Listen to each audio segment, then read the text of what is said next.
Hello, everyone. Welcome back to another episode with the Crime and Coffee Couple. My name's Allison. Hey, my name's Mike. Hi, Mike. Hey, Al, how are you? I'm doing pretty good. How are you doing? Good. Look at us getting professional. We got a couple cameras, 3 cameras going on right now. I'm a little freaked out. I got one there, got one there. Mike's all excited. I'm like, all right, you need to calm the hell down. Let's simmer down. Let's rein it in. Well, while Allison does all the research and everything, I'm the one that does the editing on the back end. And while I'd say the 90% of the work of editing and things of that nature are all like the video part, and that's probably what we get the least amount of views on right now because we started at the latest, which is fine. Like, we'll get there. Don't worry. Thanks for all your support, by the way. Everybody subscribing and all that.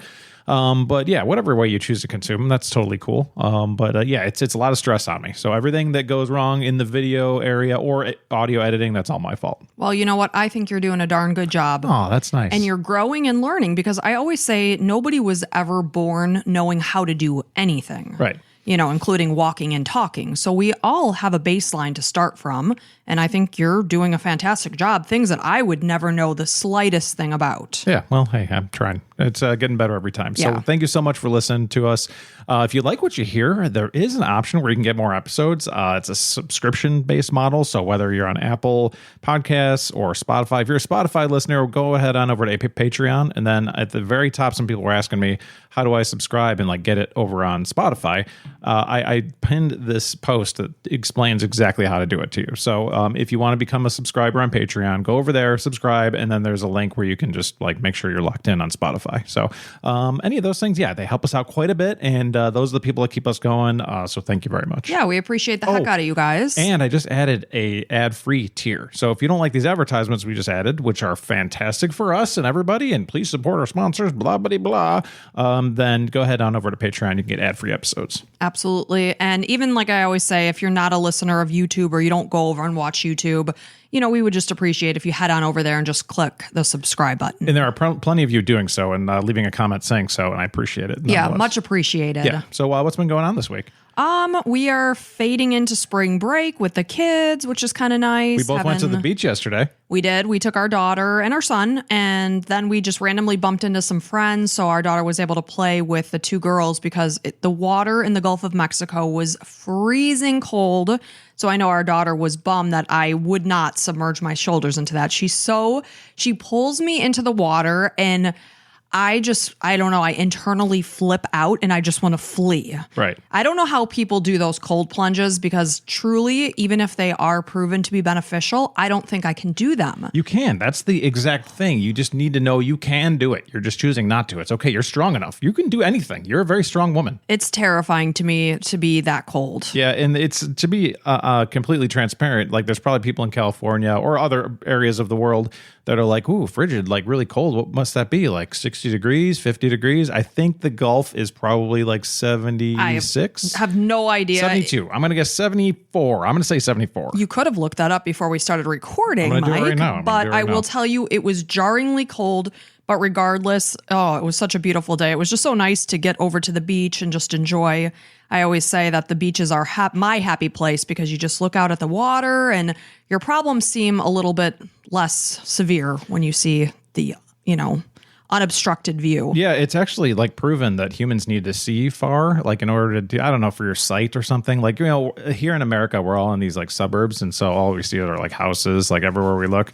And I just get this nice feeling. I don't know if it's because I read about it or not, but I just get this good feeling when I can see really far about something. And I was just thinking about that yesterday when we were at the beach. I was like, oh, look, I can see far. This must be good as far for my as brain. the eye could see, it's unobstructed. Yeah, so I looked it up. It looks like the current temperature in the Gulf is 68 degrees. Well, it was freezing. I will tell you that. That's Fahrenheit. Yeah. So, but it was a good time. We had fun. Yeah, it was a lot of fun. Got a little sunburn, a little bit, tiny bit, which is a big no-no for you. Allison basically looks at the sun as a form of cancer, basically like a poison actively trying to get to her. I do. And I was pointing to my thigh. I'm like, oh, I feel like my thigh's getting a little red. And Mike's like, oh no, it's fine. And then when I got in the shower later, I was like, son of a bee, it's burned. I thought you were just like, how are my thighs? I'm like, fine. You're fine. like, they're fine, girl. Yeah, fine as hell. So she's, we got a little sunburn, and I have like no hair. Let me take my headphones off real quick. You can probably see in the it's thinning up there for sure. It's thinning. It's probably red too. I don't know if you can see. It's red, and you got to spray that crap with sunscreen. I was spraying the bald spot on the very back, but I kind of forgot about the top half that's very, very thin, which is pretty much bald for the most part. So. It happens. So what else is going on with you? I would do well. Believe it or not, I have an Amazon addiction this week. I know it's Allison's Amazon addiction, and everybody appreciates them. But today it's going to be Mike's Amazon addiction. It's going to be me. So I don't know if about you guys, but like if you ever go get like sushi or like Chinese takeout or something like that, and it's like you have some leftovers, it's like, oh man, I want to go after it, but I want some chopsticks, and I threw away the chopsticks I was using, and I've always been meaning to get some chopsticks, and found these fiberglass chopsticks that were like $8 for like 20 pairs. It's like crazy. I was almost like, this is nuts, and it's like all prime delivery, so you get it the same day or next day or whatever. And now I got like 20 reusable chopsticks. So I'm going to show you guys the link in the show notes if you want some chopsticks. If not, then forget it. And also, I'm drinking a little bit more what's called yerba mate, which I've brought up. Yeah, in the you show did talk before. about it last episode. Yeah, just bought myself a new brand on Amazon that's like organic and all this stuff. It's like 2 pounds for like $20. I'd say if you like green tea, you'll like yerba mate, and I will say give it a shot. It has like a nice head feeling to it. It's not. Yeah, you seem amped up right now. I am amped up. So I don't know if it's making you a little too buzzy. Maybe I'm not sure. And that's Mike drinking his yerba mate. Yeah, Are you enjoying it? It's good? It's good. It's making me like pretty happy. Yeah, good. I'm a happy little guy. And you were commenting that some of our listeners were commenting on the fact that you cut me off last week. Oh, you were giving me the opportunity to say so. Yeah. So, our listeners right away were jumping on me, and I appreciate that. When I was talking about my skincare routine and my collagen. Yeah, they were defending Allison, saying, hey, women over 40, sometimes we need Botox and whatever. I'm like, hey, I'm not disparaging any of you. I'm just giving my opinion for my own wife, and you're allowed to do whatever you want. Yeah, you don't have to give your opinion. You could realize that. Your opinion doesn't always have to be given. That's not as fun, though. I think like it's more fun in certain cases when you just keep it to yourself. This whole reaction is kind of fun. The whole idea is that if I do choose to get Botox, I am a grown woman. I work, I make my own money, and I can do that and not have to feel guilty or bad about it. I think that's important. Even if you didn't make your own money, we were married, so my money's your money. It's a partnership. Yeah. But the point is, I know a lot of people choose to pursue different face things, whether it's surgery or Botox or fillers or whatever. That's a personal choice. And I don't think anyone should be disparaged or brought down about that. The reason I wanted to bring it up is I want you to kind of go through your facial thing, what you do every day or every week. And maybe it'll help some listeners because you're a beautiful young lady, I think. Oh, thank you. You're what, 45? So I will be 46 in May this year. She gets a lot of people thinking that she's like in her 30s, which that's very sweet. They're just being nice. I don't know, but I like looking at her. So maybe they are just being nice. Yeah. What do you do? I do have a strong routine. It doesn't take me a lot of time, but I do my own products. I don't have a list of what products I use. The biggest thing for me, I think, has been frownies. That probably I would say 4 to 5 nights a week, I put frownies on my forehead and my crow's feet on my eyes.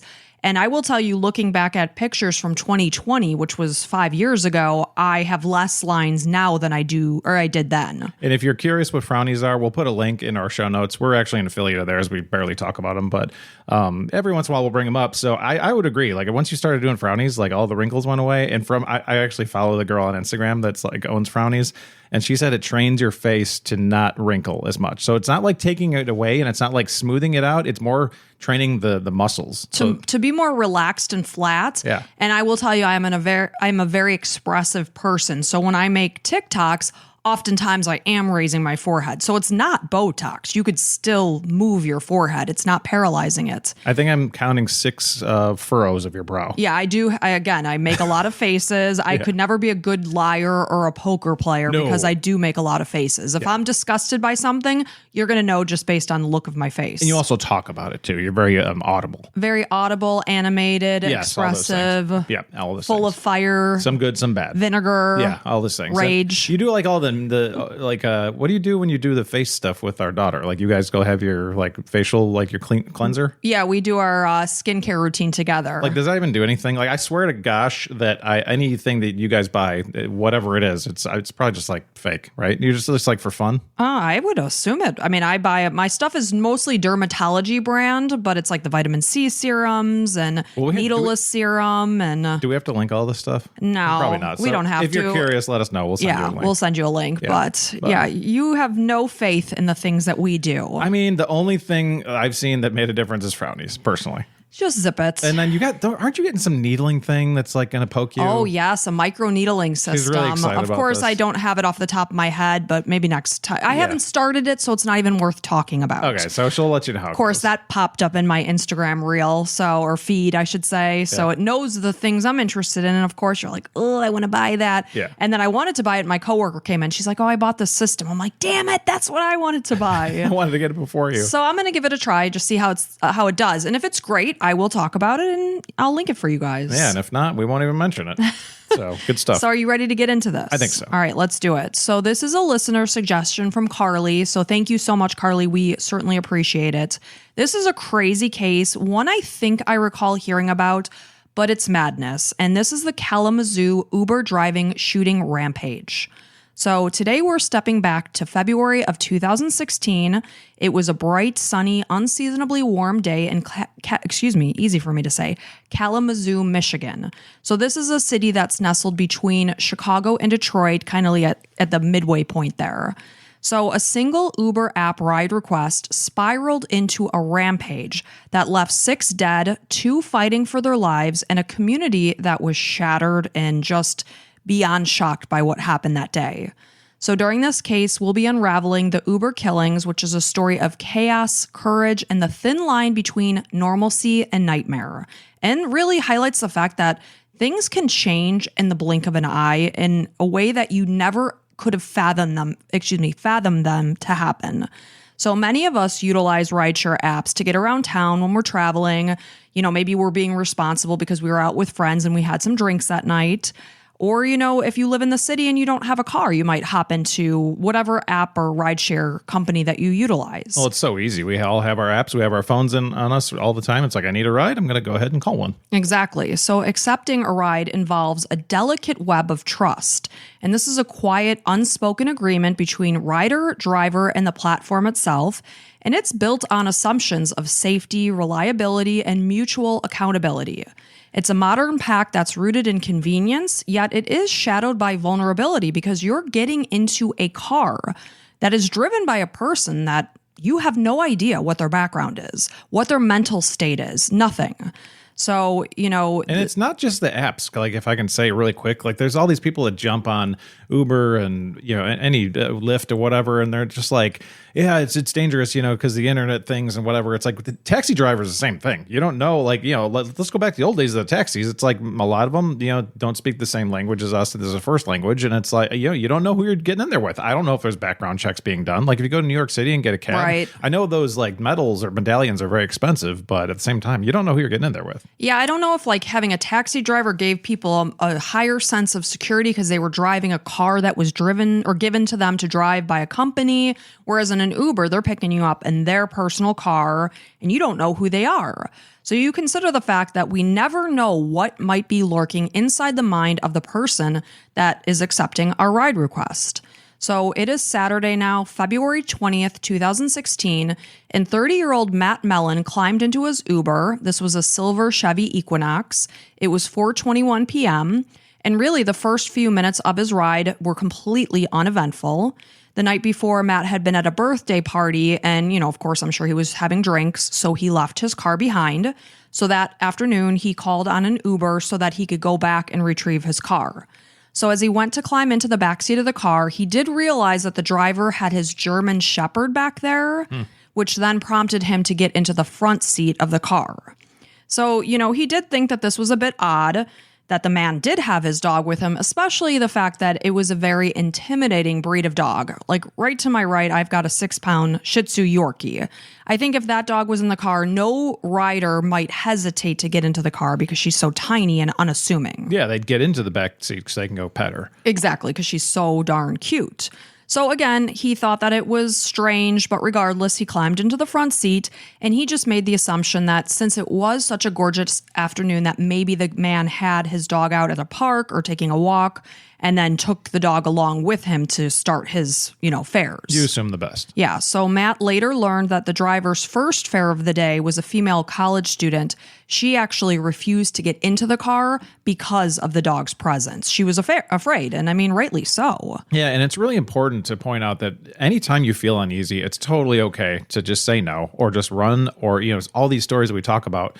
Like the Delphi murders, I just released the whole video. It's like if those girls, they were just standing around, nothing against them. No, they're little not. girls. But that's an example. Like if you feel something, just run, right? Get out of the situation or say no. We talk to our kids about that because even as adults, we have a tendency to people please. And when it comes to that gut instinct, that maybe it's wrong, maybe the person's fine, but if you feel it, one of the podcasts I listen to, they always say F politeness. And it's true. You have to listen to your gut instinct. So, this driver, his demeanor was initially calm, and while they safely drove along, the two were just making small talk as they drove. But everything just changed in an instant after the driver received an insignificant routine phone call that came through over the Bluetooth speaker of the car. So at the time, Matt wasn't even paying attention. He really couldn't even tell if the caller was a male or a female, an adult or a child. However, he later learned that it had been the man's son. And the call lasted a couple of minutes, and the two went on to discuss the mundane details of what they were going to have for dinner that night. And for reasons that Matt will never understand, as soon as the call ended, the man punched down the gas pedal and began to blow through stop signs, dodge oncoming traffic, and swerve around other cars as he began driving on the wrong side of the road. Wow. And again, it went from calm, conversating, and just calmly talking to punching down and driving like a bat out of hell. Almost like you got a call, like your wife's in labor, hurry, make it, or somebody's an emergency at the hospital, like come, you're needed right now. Right, and that didn't happen. So the man was flying down the road, driving well over the posted speed limit at somewhere between 75 and 80 miles per hour within a residential area. And in the meantime, he was sideswiping cars as Matt is screaming, telling him to stop. And he's pointing at cars going, man, you hit that car. And meanwhile, this man, the driver, is calmly saying, I didn't hit that car. What's wrong with the way that I'm driving? Wow. So meanwhile, the man's dog, the dog's name is Mia, was so terrified that the dog climbed down onto the floor of the car and was just cowering. So Matt was horrified, just begging the driver to stop the car so that he could get out, but his pleas were ignored. And he was sure that they were going to die in a head-on collision at this point in time, maybe even crash into a house. So the driver ended up blowing past Matt's his destination that he had set within the app. So because they passed it, he is now frantically pointing at just random unknown houses to him, saying, oh, wait, that's my friend's house. That's my friend's house. Because he's in danger. He's like, I don't know. Yeah, here's fine. Or I know people here. Right. And he is just basically, his mind is racing. He is considering anything, maybe even punching this guy to get him to stop the car. But because they were driving so fast, he was afraid of what would happen. When all of a sudden the driver just slammed on his brakes and Matt grabbed this opportunity and jumped out of the car. Awesome. And he recalls once he got out of the car, he could just smell the odor of burning rubber in the air because the man had just stopped. He probably went from 80 miles an hour to a dead stop. So according to Matt's Uber app, the driver's name was Jason. The ride began at 4:21 p.m. at 718 Locust Street in Kalamazoo, and it ended at 4:27 p.m. on Iroquois Trail. So the 3-mile ride lasted only 5 minutes and 49 seconds, but no doubt to Matt, it felt like a lifetime. Yeah, absolutely. It feels like it was like a half hour just listening to it. Right. And Matt works at a local Kalamazoo brewery. He is now tumbling out of this car as this woman is standing there out on the street. She's like out in front of her house having a cigarette. This is Casey Black. And she's watching in confusion, like, what in the hell is going on? This car squeals to a halt. This man is tumbling out of the passenger seat. So he explained to her about his harrowing experience, and with this, Casey immediately dialed 911 to report the situation. But she really had the feeling that the dispatcher was not grasping the extent of, what had just happened, what she just witnessed. Well, as coming from the 911 person's perspective, it's probably like, okay, somebody's driving kind of crazy. I'll send a squad car in the area to look for somebody that might be driving erratic. And that is pretty much what happened. So basically, though, as the call ended, she really felt that she had been blown off by the dispatcher. But like you just said, regardless, the dispatcher sent out the car's description as well as the general vicinity of where this happened, what direction he was headed.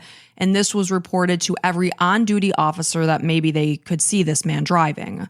And according to a detective, there really isn't much that the police can do when someone calls in order to report erratic driving, because really it's the police that have to witness it themselves. Right. Yeah, they can't just pull them over for that, but they can look for the car and follow them for a little bit. So as Matt walked in the direction of where his friend's house was and thus where his car was parked, he himself also called 911. He told his story. He said it ended up being 3 times because he just kept being transferred to various jurisdictions. And every time this is happening, he's explaining over and over, I do not want anyone to get hurt by this crazy unhinged driver. It reminds me of Home Alone, where like the mom calls home. She's like, my son's home alone. Can you please send somebody over there? And it's like, hold on, ma'am.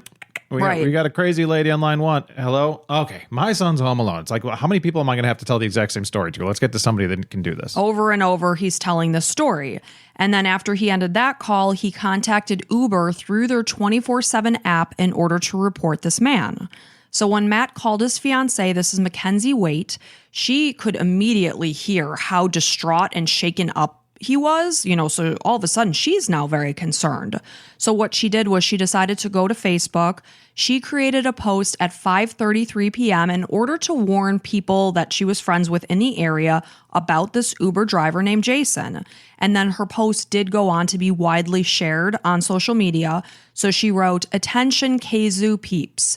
This Uber driver named Jason drives a silver Chevy Equinox, is not a safe ride.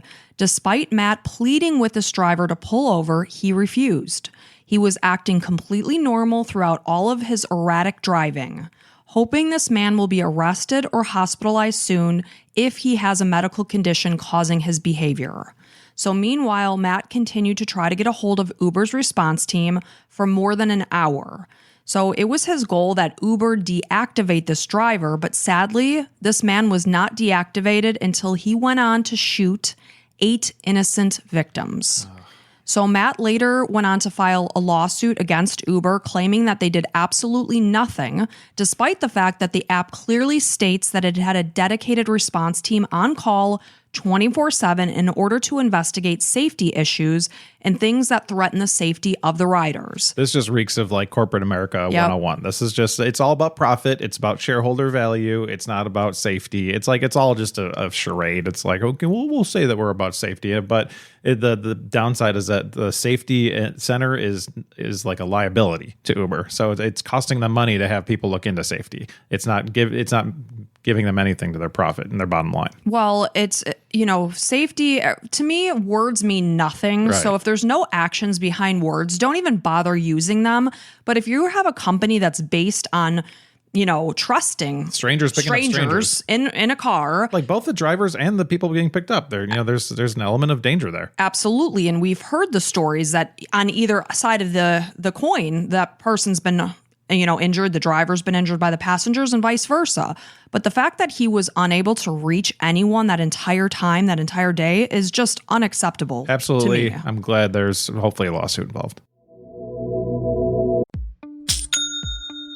Nobody does selling better than Shopify. Shopify is the home of the #1 checkout on the planet. And the not-so-secret secret, with Shop Pay that boosts conversions up to 50%, meaning way less carts go abandoned and way more sales going through. So if you're into growing your business, your commerce platform better be ready to sell wherever your customers are scrolling or strolling. On the web, in your store, in their feed, and everywhere in between.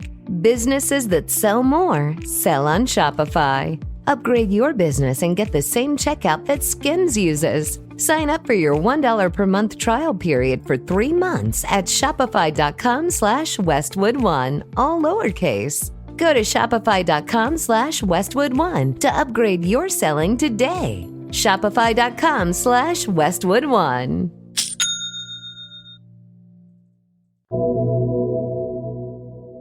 So, because Matt had been unable to reach Uber reps in order to have his driver deactivated, like I said, not only was he able to go on and shoot 8 innocent victims, but the man remained active on this app and it allowed him to pick up additional riders. Yeah, like it's like fishing, like shooting fish in a barrel. Right. So little did anyone know at the time, but after Matt escaped from the car, his driver, this is 45-year-old Jason Dalton, he sped home.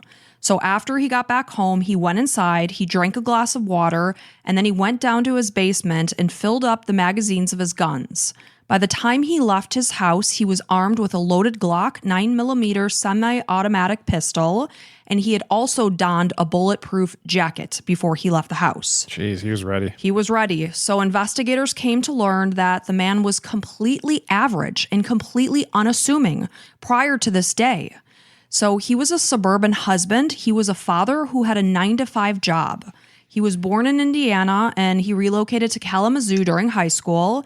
He went on to be the co-captain of his high school football team. Meanwhile, Dalton called Carol, this is his wife of 20 years, and told her that he needed to swap cars since his was damaged. So he explained that he would have to drive the Hummer that they owned and asked her to meet him at his parents' house with the car keys. So the car was parked at his parents' house. They were not there. They would spend their winters down in Florida. And so when Dalton called his wife on her phone, it was actually their son that answered the call. So at the time, Carol and the kids were standing in the parking lot of Sam's Club, just a routine Saturday, running errands, stocking up on things they needed. So the son hung up the phone and relayed the message to his mom. And, she said, okay, well, we'll go over to Grandma and Grandpa's house and give Dad the keys.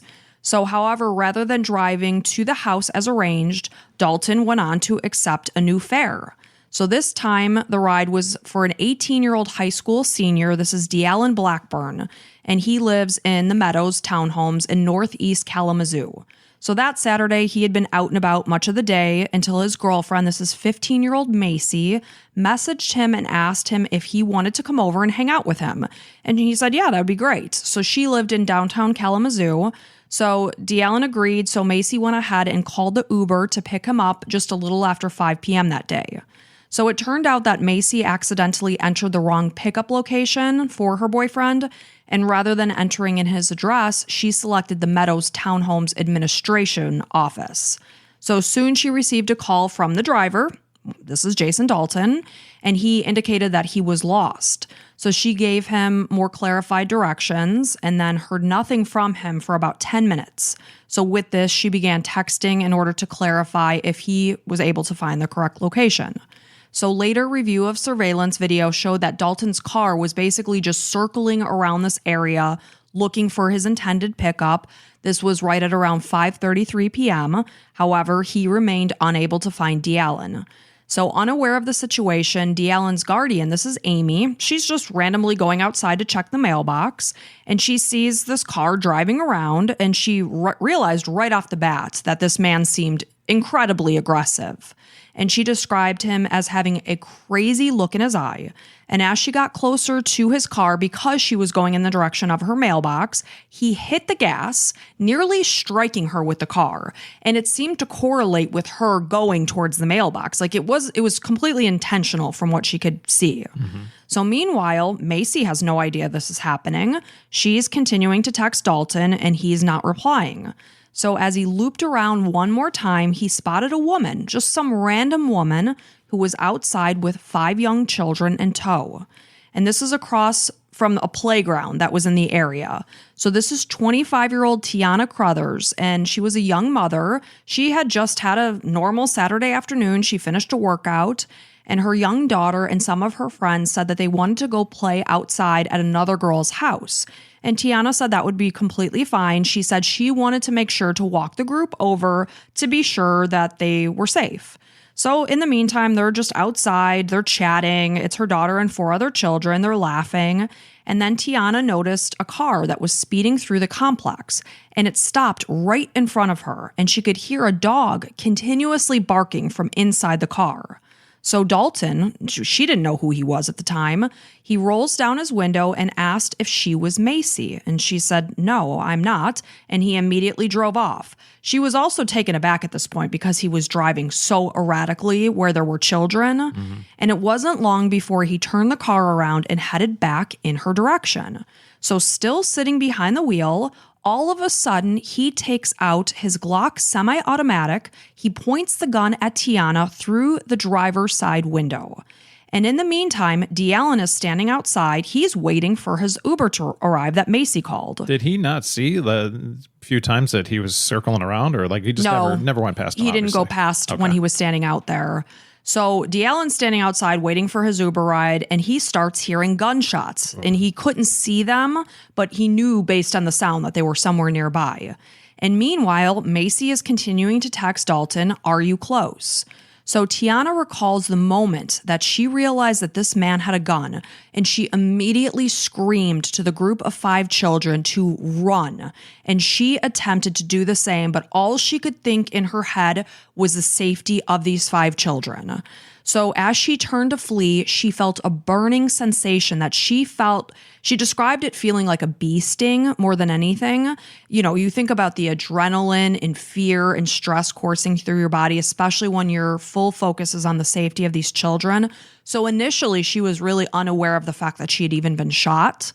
So Tiana was shot a total of 4 times. Wow. Once in the left arm, once in the right leg, the left leg, and then the final bullet tore through her buttocks and lodged into her liver. So when Tiana was struck with the first bullet, she tried to move, but she was unable to. Now she's a sitting duck, and Dalton is continuing to fire additional shots.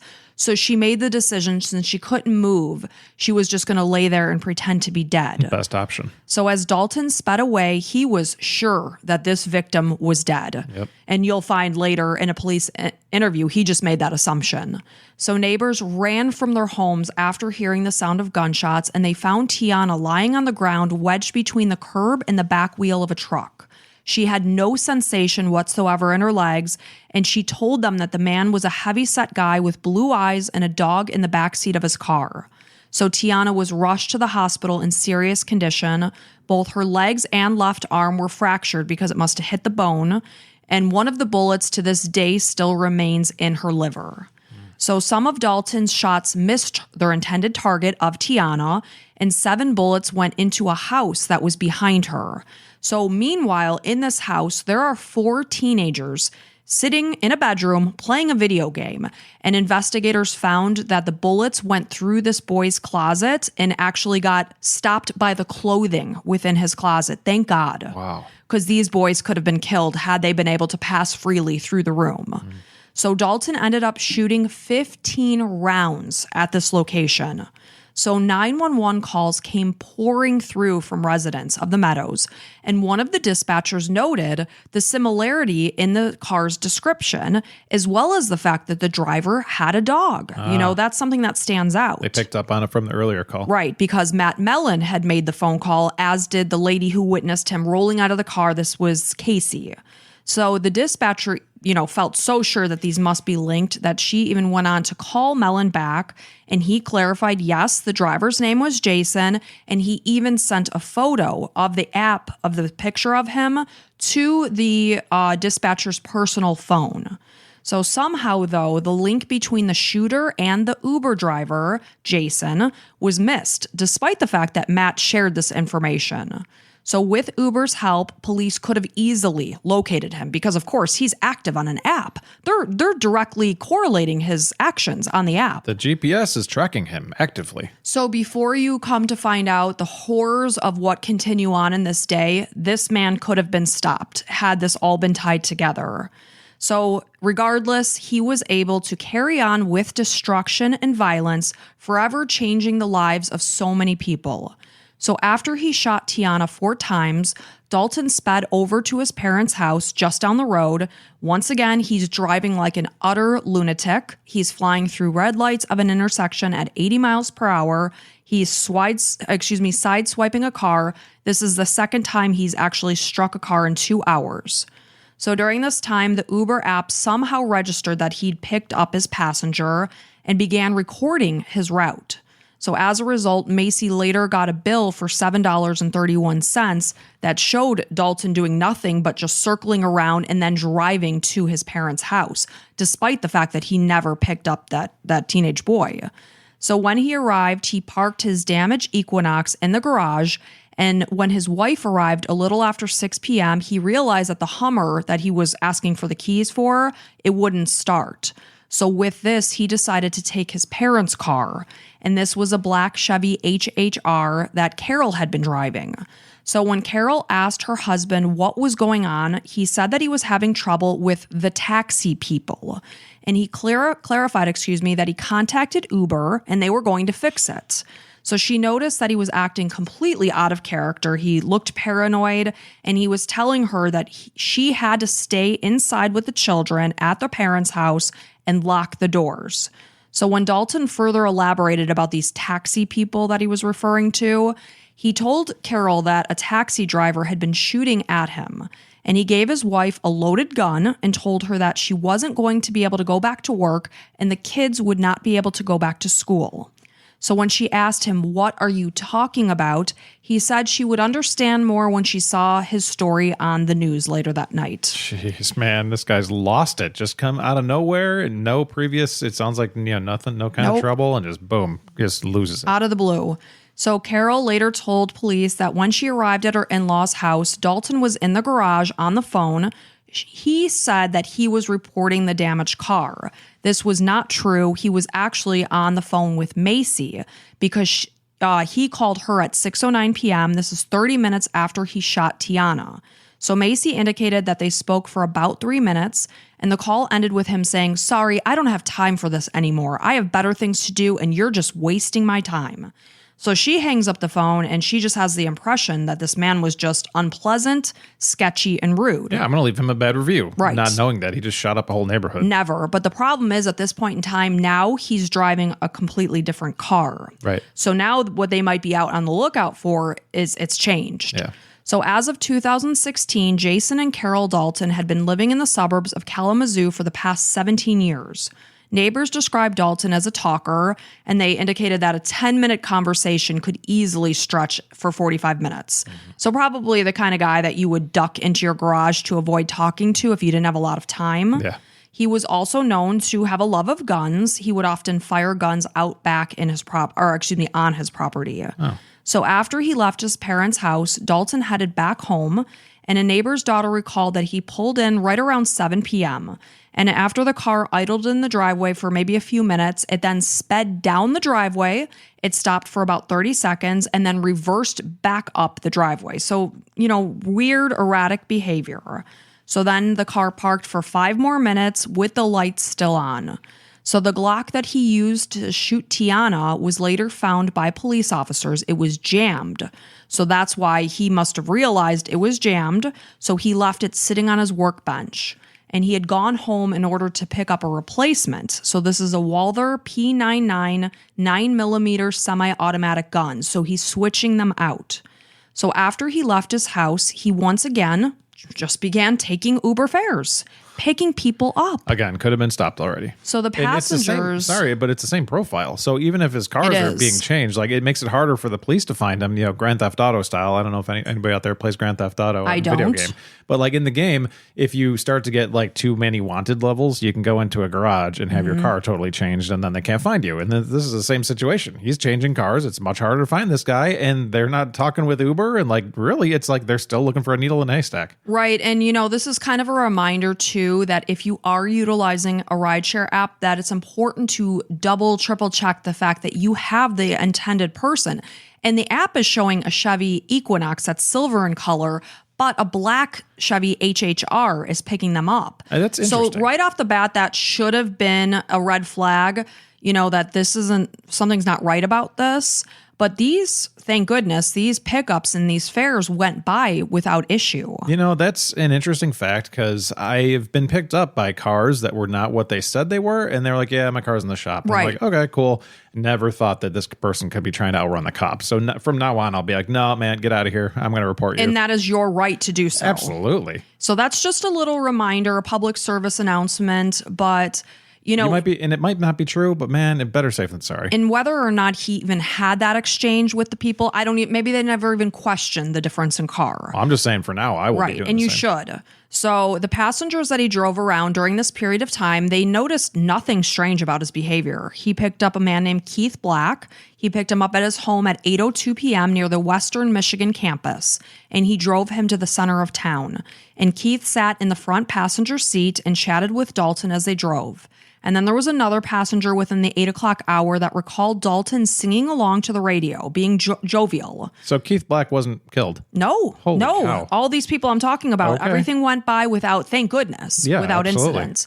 So at 9:21 p.m., he picked up another fare. This happened at the Fairfield Inn, and he drove to the Cracker Barrel and took 3 passengers to the beer exchange.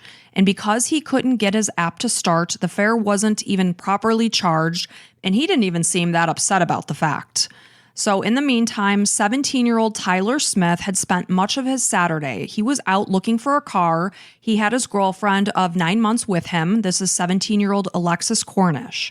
And as the day wore to evening, Tyler's dad, Rich, decided to come and see what his son had been looking at in terms of a car. Rich was a plumber, and both he and his son had a love of cars. So they were also on the lookout for something that could be used for a business that they planned to start together. So that's why Rich had an invested interest in what his son was looking at that evening.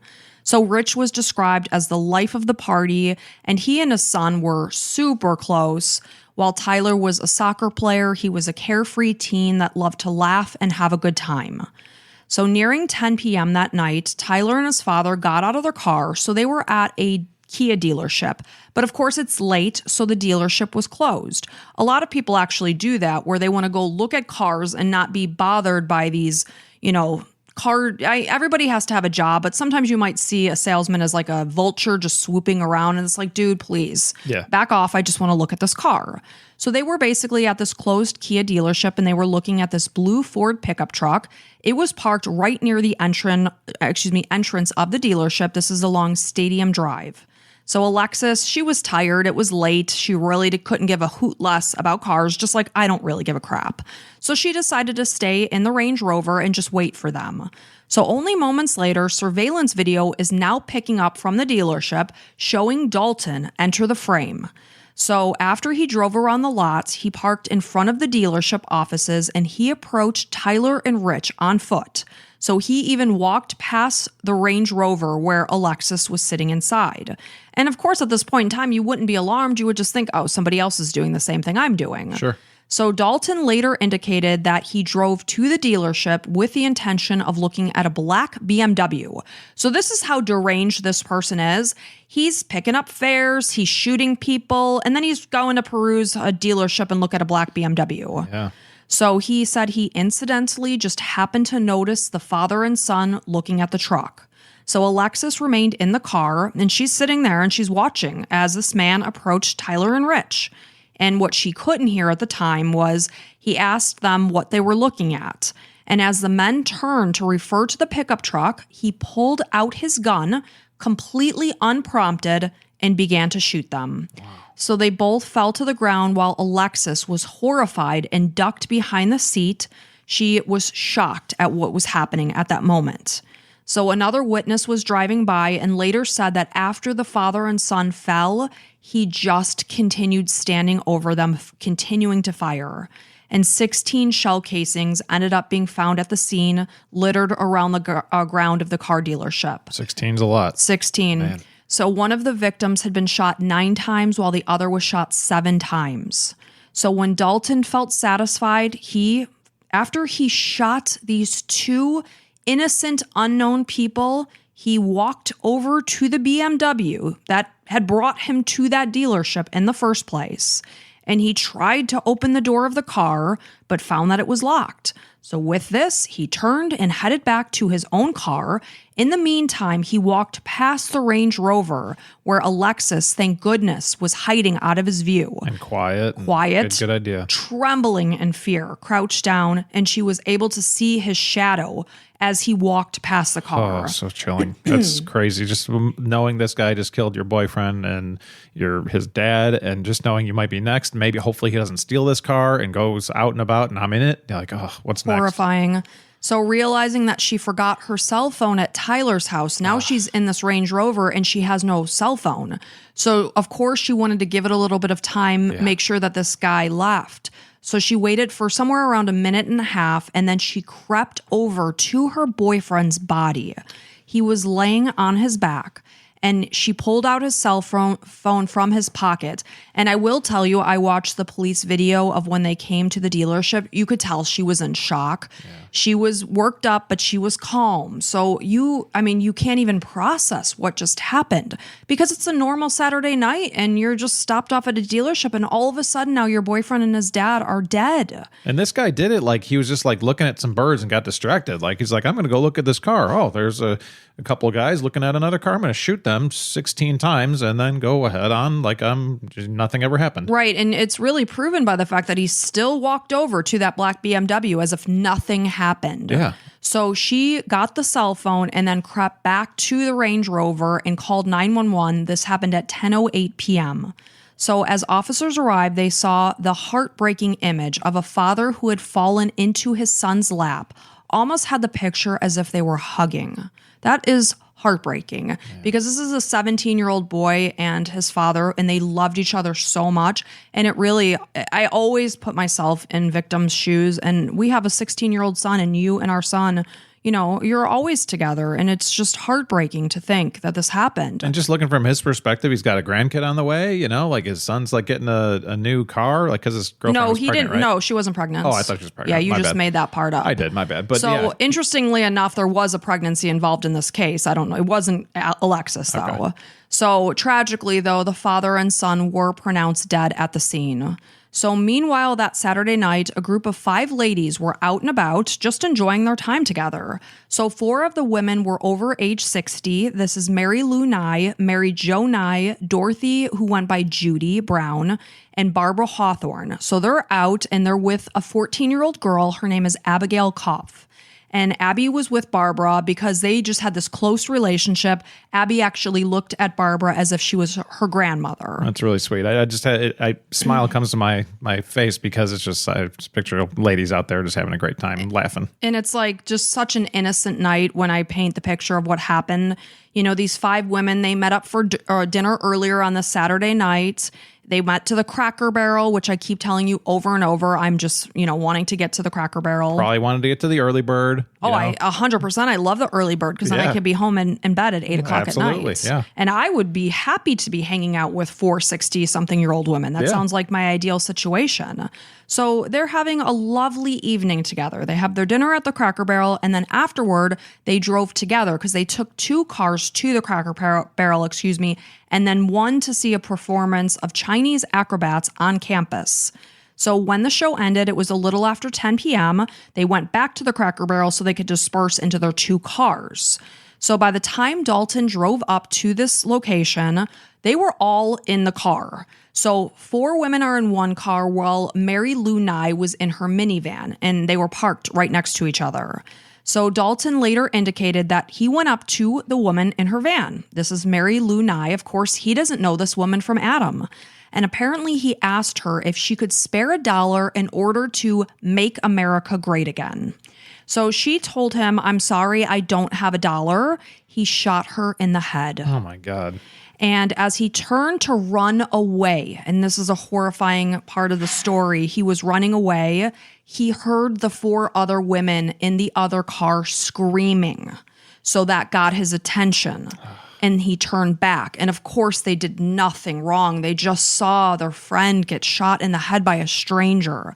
But the screaming brought him back to their car, and he shot them too. And he went on to tell authorities that he shot the driver first, then the rear seat passenger on the driver's side, and then the front seat passenger, and then the rear seat passenger behind her. So surveillance video from the Cracker Barrel was not as clear as the footage that was recovered from the Kia dealership, but it clearly depicted the same shooter at both locations. So the man in the video was in absolutely no hurry. He seemed actually very casual about the situation. The whole thing seems very casual. Yep, and the footage showed that he truly worked in a calm and methodical manner, almost like just eliminating the next person and then the next. Could you imagine being the last person watching all your friends be picked off one by one? And I'm sure it just happened so quickly. Was a 14-year-old also included in this? Yes.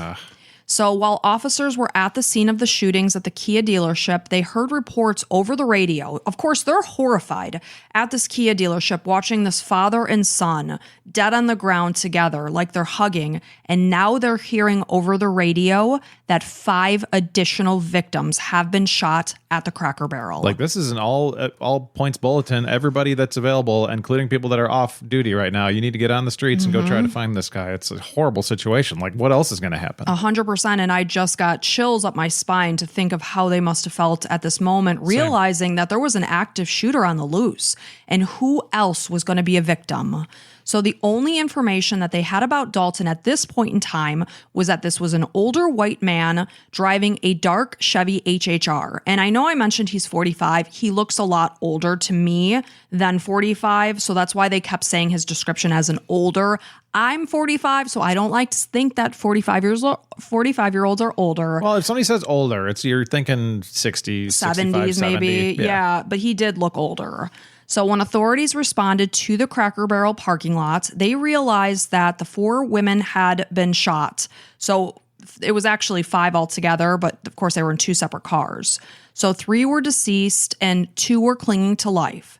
Barbara Hawthorne at the time was actually still conscious. She was able to communicate, and she even tried to help herself out of the car. Wow. So 14-year-old Abby had been shot in the head, but shockingly, she was still alive. Wow. And she was immediately rushed to the hospital. So now at 11:45 p.m., Vicky Koff, which is her mom, is getting this unimaginable phone call that nobody ever wants to receive, that her daughter was at Bronson Methodist Hospital after she had been shot in the head. And, she's thinking about the fact that her daughter went off, her 14-year-old went off with a woman that she sees as her grandmother. How sweet. They're going to the Cracker Barrel. They're seeing this performance on campus.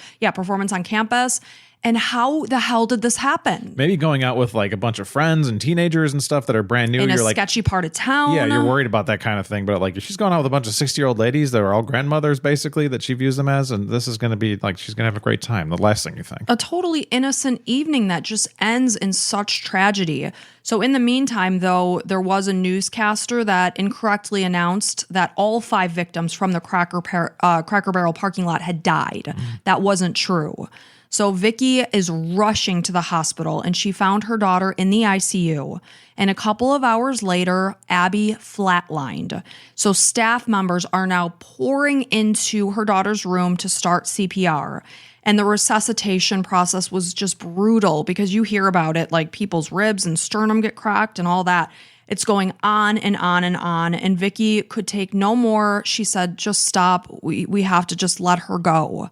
So after she said her tearful goodbyes to her 14-year-old baby, and I always get choked up when I think about the fact that I have a 13-year-old daughter, and she is just the center of my universe, and I can only imagine how that mother must have felt at that moment, and it's heartbreaking to even begin to think about. Yeah, it's something you never even want to, like, their whole life is ahead of them, just like the father and son that were at their car, looking at the car, being like trying to give him a good decision of what kind of car to buy, and like, giving him some pointers. Like total, pure family interactions. Yeah, when your daughter left that day, you didn't expect to get a phone call and have to rush to the hospital and watch her die on a hospital bed while people are trying to, get her back to life. 100%. So Vicky is just beyond grief-stricken, just trying to process, how did this happen?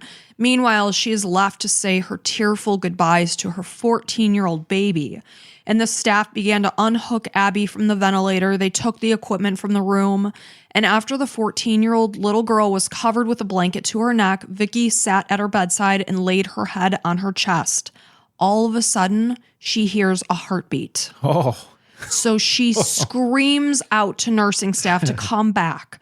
And soon, just like before, the room was filled with the medical team. And once again, they got Abby's heartbeat back, and she was hooked back up to her life support machines. Holy cow, what a miracle. That's like insane. So, Abby survived, but the doctors are telling her prognosis, her condition, it is very grim. And the odds of her surviving are very slim. And if she does survive, what is her life going to look like? She's probably not going to be able to speak. What kind of brain damage exactly. does she have? What kind of extensive brain damage are we dealing with? So her skull had been shattered when she was shot in the head. The frontal lobe of her brain was removed, while a protective plate was put in its place. Abby was in a coma for days, and meanwhile, her mom held vigil at her bedside the entire time. And about 1 week later, Abby miraculously woke up. And she asked her mom, she had her speech. She was able to ask her mom what happened. Oh. And she sobbed when Vicky told her what had happened that night. The fact that the people that she loved were lost. Oh my God. I don't know if I would tell her right that second. And they probably didn't right then again. But she found out, though, that only hours later, her daughter turned to her and asked the very same question again. So no short-term memory. She was not retaining the information that she was told. So Abby was utterly devastated when she learned that Barbara Hawthorne had not survived. So I told you that when police and first responders came to the scene, Barbara was talking and, like I said, even tried to get herself out of the car.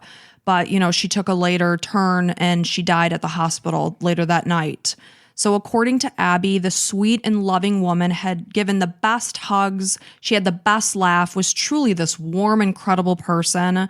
And she was later told that Barbara had actually pushed her down during this shooting horrific attack and possibly saved her life. Yeah. So in addition to Barbara, sisters-in-law, this is 62-year-old Mary Lou Nye and 60-year-old Mary Jo Nye, along with 74-year-old Judy Brown, lost their lives in the parking lot of the Cracker Barrel as a result of this man's rampage.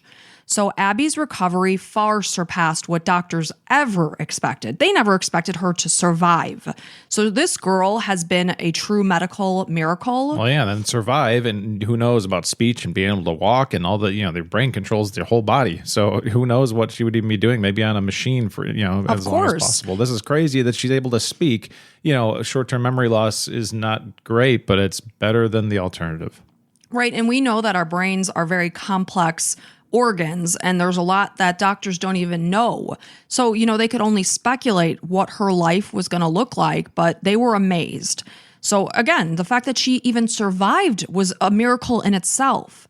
So she woke from her coma, and again, doctors questioned, would she be able to talk, walk, eat? In every function she has since far been able to regain.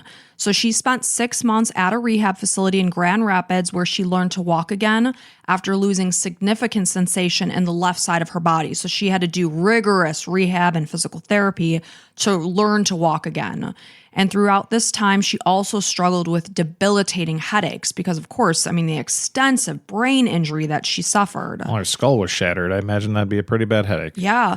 And there was a lot of recovery issues and complications because the plate that was put in her head as a protective barrier, it ended up being infected and it had to be removed. Jeez. So Abby still struggles to fully recover from what happened, while childhood memories have basically been washed away. She really has little memory of anything from her past. And really, from the night of the shooting, there's very, very little that she remembers. She recalls just bits and pieces from that acrobat show that they went to, but nothing else. And honestly, I find that amazing that she's even able to recover a piece from that scene. It almost tells you that there's more there. If you need to work on it. I have no idea, but it's like, does she know like her parents' names and things and all the people in her life? Yeah, she knew Barbara Hawthorne. That's why she was so devastated when she was told she didn't survive. Wow, interesting. So since she has gotten a service pig that she named Snuffles. Service pig? Yeah, isn't That's that so awesome. cool? Yeah. And she's returned to school, and she has been told that there is an 80% chance that she will go on to make a full recovery, which is so remarkable when you think that actually I heard the first responders at the scene and they just assumed based on her injuries that she was just dead in the backseat of the car. Yeah. Like, this is an incredible story of survival. Truly remarkable. This could be a story on its own. It's 100%. insane. And I can't believe you just glossed over the fact there's a service pig. A service pig named That's pretty Snuffles. awesome. Yeah. So, and Abby just loves animals so much, and she hopes that one day she could get a career where she's working with animals. I mean, how cool would it be if this girl was able to help train service animals or whatever she ends up doing? The fact that she's alive is a flipping miracle. Yep. Nobody does selling better than Shopify. Shopify is the home of the #1 checkout on the planet. And the not-so-secret secret, with Shop Pay that boosts conversions up to 50%, meaning way less carts go abandoned and way more sales going through. So if you're into growing your business, your commerce platform better be ready to sell wherever your customers are scrolling or strolling. On the web, in your store, in their feed, and everywhere in between. Businesses that sell more, sell on Shopify. Upgrade your business and get the same checkout that Skims uses. Sign up for your $1 per month trial period for 3 months at shopify.com/Westwood1, all lowercase. Go to shopify.com/Westwood1 to upgrade your selling today. Shopify.com/Westwood1.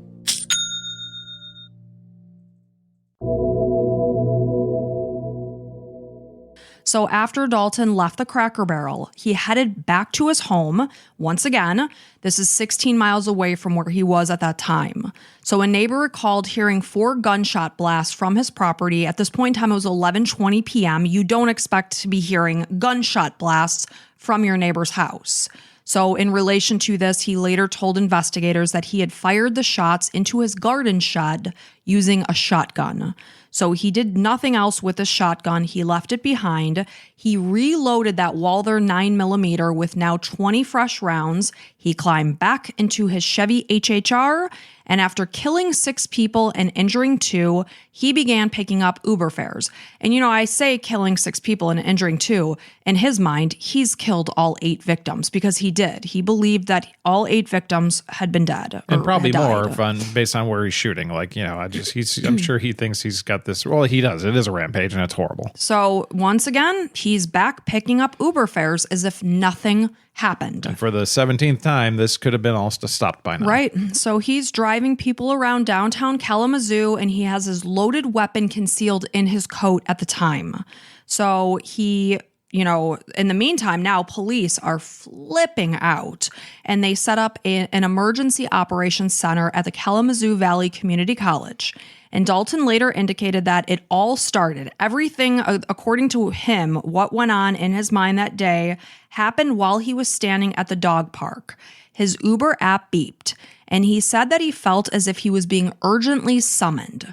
He drove as quickly as he could to the college campus, but his first customer, the college student, refused to get into his car because of his dog. So he indicated that it was the Uber app that made him get his gun and don the bulletproof vest. He said he shot Tiana Carruthers because it just had a hold of him. So earlier that Saturday, Carol and their 15-year-old son and 10-year-old daughter went out. So he decided to go out with the family dog, and then he went out and ran errands with his friend named Brian. They did this for a couple of hours. So as they were wrapping things up, he told Brian that he might take a nap. He might then go to work.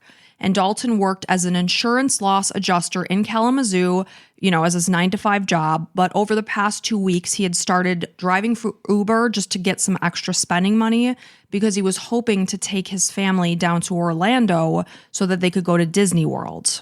So Brian later told authorities that Dalton was his best friend. He said that he noticed that he seemed a little bit more quiet than usual that afternoon, but really, all in all, nothing much was amiss. So he said he asked his friend, is anything wrong? And Dalton just said no. He asked Brian if he had any interest in picking up, a job at Uber, maybe to get some extra cash himself. And Brian just told him, no, I'm too busy to do that.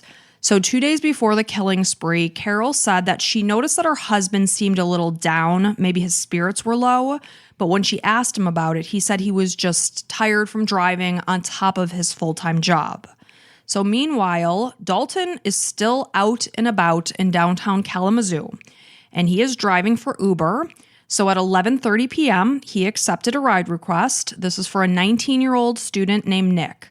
However, Nick was unable to find the car. So the ride ended up getting canceled at 11:58 p.m. and it charged him a $5 fee. So he ended up, because you think about it, this is a college student, $5 could be a lot. Yeah, that you might have like $12 in your account. Exactly. So he called Dalton because he was irritated with the charge, and Dalton basically just shrugged him off and said, "Go report me to Uber." So at 12:04 a.m., now we are in the early morning hours of Sunday, February 21st, Dalton picked up 3 friends and he took them to their dorms at Western Michigan University. The ride was completed without incident. The students only noticed that the driver, he was more on the quiet side, not very friendly. They also thought it was a little strange that they had to give him directions while he had his Uber app up and all of that. Normally you don't have to give your driver directions to the location. Well, you got your GPS right there telling you where to go. It's right on your phone. So they thought that was strange, but thank goodness, once again, that this went on without incident. It's crazy that he's picking people up and like not doing anything to them. It's just random people. And meanwhile, he has a loaded gun on him in the car. So meanwhile, Derek, who is a law student from Indianapolis, was out with his family when he decided to call the Uber rather than walking. The hotel that they were staying in wasn't even far, but they had heard word about an active shooter being out on the loose. Oh, God. So they're actually calling on an Uber for safekeeping. Holy cow. And who picks them up at 12:12 a.m.? But little known to them, the shooter. Yeah. So Derek, his wife, and his in-laws climbed into the car, and they spoke with the person who, of course, at that moment in time, they did not know was the active shooter. Wow. And Derek even joked with Dalton and said, "You're not the shooter, are you?" Jeez. And Dalton explained that he was only tired for driving 7 hours that day. And the rest of the drive, they were just chatting, and Dalton drove very carefully, and the ride ended at 12:15 a.m. No incident. No incident whatsoever. That is maybe the most insane part of this whole story. I mean, there's other parts that are horrible, but like that's crazy. They were all in the car, like you just escaped like certain death. Absolutely. And I'm sure after they heard, holy cow, that is the guy that picked me up. Yeah. After believing he had just shot and killed 8 people. I mean, you had to have felt such a tremendous relief that you survived that. Yeah. So from there, he went on to pick up a few guys at Central City Tap House. This happened at 12:26 a.m. after, just like previously, they were told about the active shooter situation. So more people are getting Ubers that night because they're fearful of the fact that somebody's out. Yeah. And they did notice that, okay, this guy kind of fits the description. They noticed his car was a Chevy too, not the same Chevy, but it's a Chevy nonetheless. They figured, okay, it's a common car. They never, ever thought that after somebody did such a thing, they just simply went out and drove for Uber. No. So they thought they were safe. They're like, no way. Right. And really, just like with Derek, customer Mark Dunton asked Dalton in a joking manner, "Are you the guy going around killing people?" 2 different people asked him that. Yep. Crazy. What was his answer? No. He said, "That's crazy. No way. I'm not that guy." And just like before, thank goodness, the drive concluded without any issues or incidents. And that's almost a weird answer too. Like, not obviously looking back, obviously it is. But like, if somebody asked me, I'd be like, "Oh man, no, thank God, that's crazy." Like, and hopefully they catch that lunatic. Yeah, exactly. So Sergeant James Harrison, meanwhile, had been called into the city that night as part of the investigation because, of course, at this point in time in Kalamazoo, it's all hands on deck in terms of law enforcement coverage. So here he spots a black Chevy HHR because we know earlier in the day when Matt Mellon was calling about his incident and Tiana had been shot, he was driving the silver Chevy Equinox. Now he switches car, but now based on the surveillance from not only the Kia dealership, but also the Cracker Barrel, we now know investigators are looking for this black Chevy HHR. Which is kind of like a PT Cruiser, if you know what that looks like. Yeah, I looked it up, but I'm not a car girl. It's an SUV in my mind. So Sergeant James Harrison is in the city and he looks over his right shoulder because he was looking to pull up out of the he sees someone pulling out. This parking lot gets my tongues twisted. It's the up and under parking lot is where he sees a car matching this description driving out of. So meanwhile, a student from Western Michigan, this is Mallory Lemieux, she was out with her mom as well as some friends. And her dad, she noticed she had missed a bunch of texts and phone calls from him. So she went to the bathroom where it was quiet and called her dad and was like, what's going on? Is everything okay? And that's where he says, listen, you guys are out in this area and there is an active shooter out on the loose as we speak. And he explained that it was an older man who was driving a Chevy HHR, warning his daughter and his wife, do not get in this car. So now it's known what kind of car he's driving. Because of the news reports of the Cracker Barrel and the Kia dealership. However, the app is still showing a silver Equinox. Right. So at 12:33 a.m., Mallory's Uber app was accepted, the ride request. So she panics. We're talking about a college student, just like me. She doesn't know cars. She just sees the word Chevy. And it was a Chevy Equinox. It did not match what her dad just told her, which is an HHR. So she focused on the word Chevy rather than Equinox or HHR. She also saw Jason's picture. So immediately unsettled and having just spoken to her dad, she went ahead and canceled the ride. Good. So she went to rebook it a second time, but once again, she's paired with the same driver. So Mallory ended up canceling the ride yet again. And in the meantime, she's watching her app and seeing the icon, the car icon, moving along, and it's passing the location where she and her group are gathered that night. So at this very same time, Sergeant Harrison began trailing Dalton while Mallory, once again, for a third time, tried to get her Uber app request. Once again, she paired with Jason and his Chevy Equinox. So she saw that the car's icon was now stopped and she canceled the ride for a final time. So when Harrison and another patrol car turned on their cruiser's lights, they did not know what to expect. Sure. Because they know what they have been told. They know that this is a highly dangerous man. Oh, armed and dangerous? Like, you're waiting for backup? Like, I wouldn't stop with just two people. You got to make sure you got backup and plenty of people. And I heard their body cam footage interaction with each other. So, of course, they're pulling up, not knowing what to expect, and they're instructing him to put his hands out the window, and he did so as instructed. So police were fully prepared for a shootout. And to be perfectly honest, I think they were kind of hoping that it would happen so that they could get him. Yeah. So he was pulled over. It was right around 12:38-ish. They got him out of the car. They patted him down, and Harrison found a pistol, and Dalton was quickly handcuffed and driven away without incident. Thank goodness, because those officers' lives could have lost their lives. Absolutely. So the officers breathed a sigh of relief that the arrest had been so peaceful after they reflected, holy crap, that guy was wearing a bulletproof vest. Yep. So when the story was released to the media, there was speculation about that phone call because the word got out, word on the street spreads like wildfire about Matt Mellon's experience and how everything changed on a dime with that phone call. So, of course, people are speculating maybe he got in a fight with his wife, maybe something terrible happened.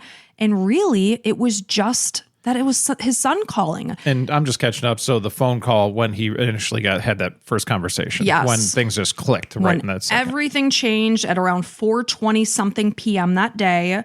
So what it was, like I had said, it was Jason Dalton's son calling. So in the meantime, his son is at a place called Wings, Etc. They're sitting down to eat. It's his mom and his sister. And they called their dad just to say, hey, Dad, you want me to bring home any food for you? That was the nature of that conversation. So clearly that wasn't what made him switch his erratic behavior on. Well, that's a logical, thinking, but who knows what could have been going on in his head. I'm sure he's going to say it. He never said that to be. So I will tell you. So during his conversation and interrogation with police, he was very cooperative. He was matter of fact, polite. He was meek and mild. Investigators heard from people who interacted with Dalton who knew him in their day-to-day life. They learned that he could be very sweet and mild, but other times he could have moments of unreasonable anger. So his mood could generally switch on a dime, but never to the degree that anyone would have ever expected that he would have been the person responsible for this kind of violence. So while he was running errands with Brian earlier that day, that's his friend, the men visited 3 gun stores, and Dalton went on to buy this $85 tactical vest. And it had a chest pocket that was designed to hide a handgun. However, this really was not out of the ordinary because Brian and Jason did go to a lot of gun stores over the years. They had a love of guns and shooting. Yeah, it was their hobby. I mean, I'm not a huge fan of gun stuff in general. It's just, and I probably don't really hang out with people that are obsessed with guns. It's just a lifestyle. It's just like we were passing the beach where people were fishing. I'm like, that's a Florida lifestyle. People fish. We don't fish. Yeah, it's not. I mean, nothing against people that love them or whatever. It's just not my bag. Right. So those that did see Dalton that afternoon said that he was smiling and joking and seemed to be perfectly fine. So Dalton initially refused to tell officers why he had done what he had done that night. This went on for 22 times. They asked him and he would not tell them. And then, he started to get more comfortable and the words flew more, they came out more freely. Yep. Thank you. So he told investigators exactly what happened that day, beginning with his ride with Matt Mellon. So when he discussed shooting Tiana Carruthers, he mentioned that she was dead. And the detective asked him, why would you think that she's dead? And he responded, because how can you survive that many gunshots? Those were his words exactly. And he spoke calmly and without emotion. He said that he was not suicidal. He was not on any medication or drugs. He denied having any diagnosed mental health issues in the past. And he said he was not an anti-government or militia person. He said, I am not a killer, and I know that I have killed. Well, yeah, that's... that makes you a killer. Right. That's the definition. You kill someone, you're a killer. Right. Obviously, if it's self-defense, I'm not a killer. Sure. So investigators tried to understand why he chose the victims he shot that day. He indicated no rhyme or reason, completely random. They just happened to be there. So when he did finally say what triggered him that night, he came across to investigators as someone that was rational enough to know that what he was saying sounded delusional. So he finally said that when he opened the Uber app, a symbol appeared that he recognized as the Eastern Star symbol, and a devil had popped up on his screen. It was when he pressed the button on the app that all of the problems started. He said that the iPhone can take you over and you can drive over 100 miles per hour and go through stop signs to get places. And when the app changed from red to black, the devil head would then give you an assignment and take over your whole body. Wow. Yeah, so just off the reservation. Exactly. And the Uber app has changed over the years because this was 2016. So I watched as like this tech guy sat down with, a media person, and they were analyzing, what do you think he saw? Like, what do you think he's talking about? There's nothing clear that looks like a devil head. Yeah, there could be some speculation as to what he interpreted it as being the devil head. I imagine Uber doesn't have devil heads Yeah. within their UI. You wouldn't think. So Dalton told investigators that his grandmother was in the Eastern Star. Do you know what that is? Nope. Because I didn't have a damn clue. So this is one of the largest fraternal organizations in the world, while his grandfather was part of the Masons Club. This is also a fraternal organization, but strictly for men, whereas the Eastern Star is for both genders. So according to the Bangor Masonic Center, the organization was created in 1850, and it is for those who are wanting to make the world a better place. Dalton's mother indicated that in the weeks before the shootings, she did have an unusual call with her son, and during that conversation, he did ask her about the Masons. So 5 days after the shootings, Carol Dalton went on to file for divorce from her husband of 20 years because she wanted to protect both herself and her children from this whole situation. She did visit him in jail twice, but his parents declined to see their son, and they went back to Florida. So when investigators first spoke with Dalton's parents, they could not wrap their head around how what they were being told their son did, how it was the same person that they knew. It just didn't make sense to them. And they tearfully told them that they had only recently spent Christmas with their son, and during that visit, he seemed completely fine. So no one could wrap their head around what prompted a previously known healthy, stable person to go on an unprompted murderous rampage. And many wondered if his story about the Uber app taking him over was really just a ploy for him to go on and plead, the insanity defense. Yeah. So the fact that he had the wherewithal to do what he did that night, and that would be change cars, change guns, and put a bulletproof vest on, made people think that he knew more of what was going on that night than what he let on. Seems like a psychotic episode or something. Certainly.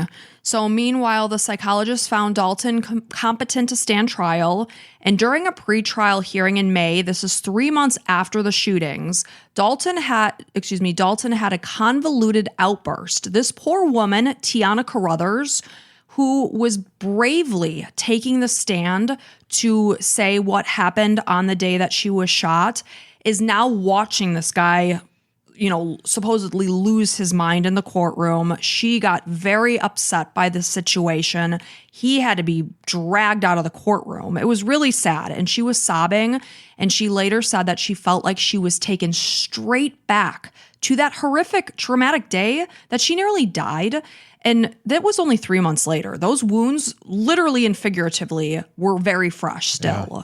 So 25-year-old Tiana Carruthers' life changed forever on what began as a typical Saturday with her daughter.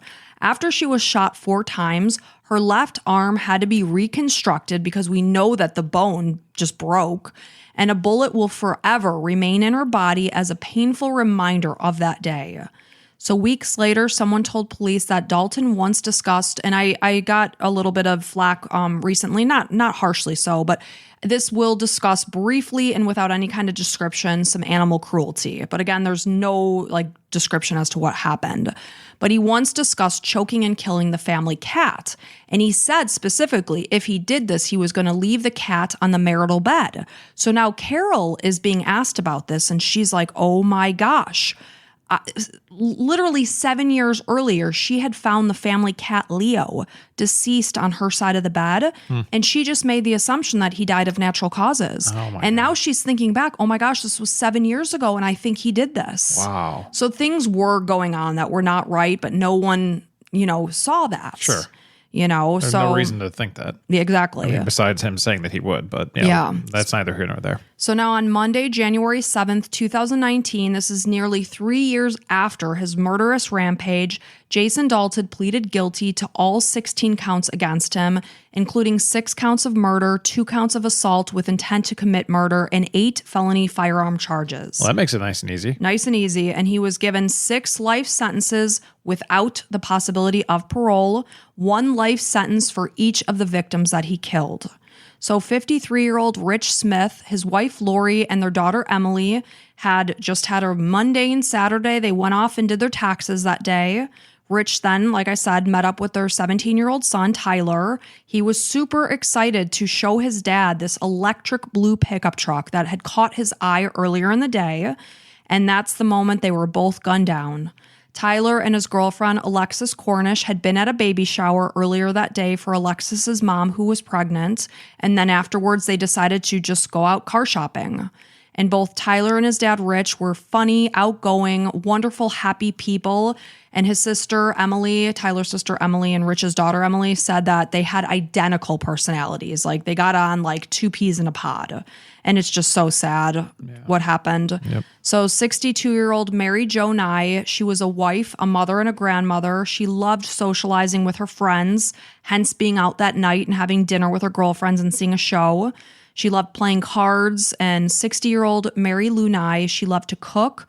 Her husband said that she made a heck of an apple pie. Mm-hmm. While 74-year-old Judy Brown was a wife, a mother, and a grandmother, she was a happy woman who was active in her church.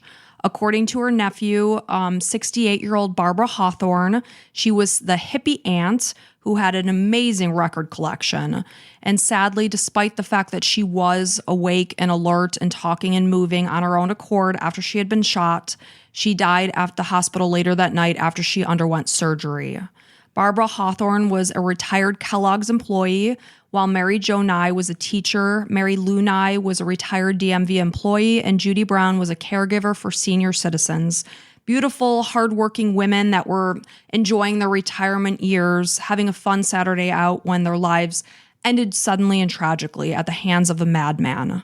14-year-old Abby Koff adored Barbara and even called her grandma.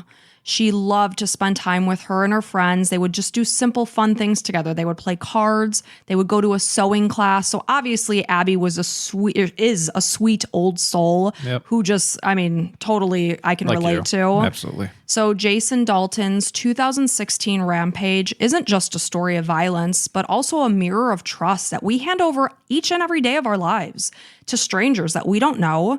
We accept this trust as we climb into a car that is driven by a stranger, board an airplane that is flown by an unknown pilot, go into surgery with a doctor that we don't know. We trust these people with our lives. You have to. Otherwise, what are you doing? Of course. So the majority of the time, these events pass by without issue. But as Kalamazoo learned, when that trust fractures, the fallout can be swift, violent, and irreversible, leaving you to wonder just how much you're really risking with every ride accepted. And that is the sad story of the Kalamazoo Uber driver killings. That was crazy, man. It's so sad. All those people lost their lives just of some random psychotic episode this dude had. I believe he probably saw something crazy. Oh, something happened. Yeah, something was triggering. And the fact that amidst this violence, he just went on and drove that car as if nothing was wrong. Yeah, and all the people that survived, that's really odd. Somebody that went on all this, you would expect every single person he picked up to be dead. And he drove without incident with a lot of passengers in his car that night after the fact that he started the murderous rampage, whereas Matt Mellon is the only person that could say he was a lunatic. Yeah. No one else could say that, and that was after he had started shooting people. And this is all connected to Uber, but none of it happened while somebody was on an Uber ride. None. Uber's PR is well, let's come out with that statement and be like, no, the Uber was safe. It's okay, let's maybe not. But meanwhile, this murderer was picking up, passengers and driving them around with the potential to kill them. Yeah. So just a horribly sad case. And I am so sorry for anyone that was affected by this case. It's truly heartbreaking, and our hearts go out to you. Absolutely. Well, thanks for telling the story. And thank you for listening wherever you are, whether it's on podcast form or in the video, whatever you are. We appreciate you. Please tell all your coworkers and families and friends about us. We appreciate it, right? Yeah, you know what song just popped into my head? I don't know. Wherever you go. Richard Marx. We'll be right here podcasting for you. You definitely don't want me to sing because... Whatever it takes, or how my heart breaks, we will be right here podcasting for you. Oh, that's beautiful. Thank you. Will you sing me a lullaby for bed tonight? Oh, can't you see it, baby? We're podcasting because people are crazy. Wow, that's off the cuff. Yeah, that was unprompted and off the cuff. Wow, yeah, impressive, Mike. I'm pretty talented. You are a talented young man. Hopefully I didn't kill anybody's eardrums. Yeah, thank you. And if you guys are still sticking around after that ditty, we appreciate you. But we will be back on Wednesday. If you are interested in that bonus content, it will be there. It will be available to you. So if you feel like binging on our podcast, we're here. We're here for you. I say you do it. I totally support that. So just do it. Yeah, thanks for listening and thanks for everything. Thank you guys so much. And until next time, bye. If you like the show, please take a moment to rate, review, and subscribe. It really does help the show to grow. Thank you for listening.